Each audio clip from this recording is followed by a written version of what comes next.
আসসালামু আলাইকুম গাইস, তোমরা সকালে কেমন আছো? আশা করি তোমরা সকলে খুব ভালো আছো। আলহামদুলিল্লাহ, আমিও তোমাদের তো খুব ভালো আছি। তো গাইস, আজকে আমি ভাত রান্না করব অ্যান্ড ডাল রান্না করব। তো ভাবলাম তোমাদের সাথে একটু শেয়ার করি। তো সাথেই থাকো, পাশেই থাকো এবং দেখতে থাকো। অলরেডি আমি ভাত চুলায় বসিয়ে দিয়েছি, রাইস কুকারে বসিয়ে দিয়েছি।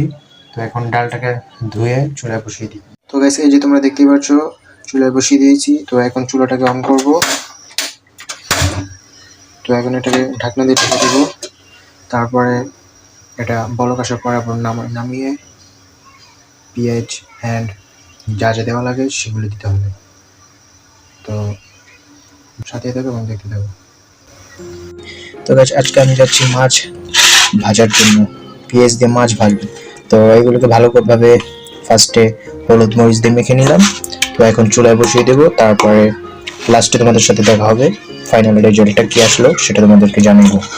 তো অবশ্যই আমার সাথেই থাকো, পাশেই থাকো এবং দেখতে থাকো।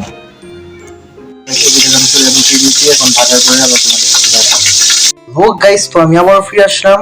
তো গাইস, তোমরা নিশ্চয়ই মনে মনে ভাবছো যে আমি ব্লগ না করে এই ঘরের ভিডিও দিচ্ছি, কারণ আমি বাইরে যেতে পারছি না, কারণ বাইরের আবহাওয়া খুবই খারাপ।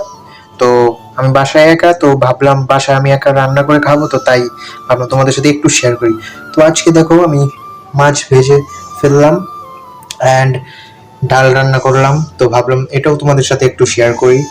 তো এই কারণে আর কি তোমাদের সাথে শেয়ার করানোর কারণটা হলো এইটাই, যে আমি বাসায় কি করছি একা একা। তো আমি বাসায় একা একা রান্না করে খাচ্ছি, তো ভাবলাম তোমাদের সাথে প্রতিটা মুহূর্ত শেয়ার করে থাকি। আমারও ভালো লাগবে এবং তোমাদেরও দেখলে ভালো লাগবে, তাই আর কি।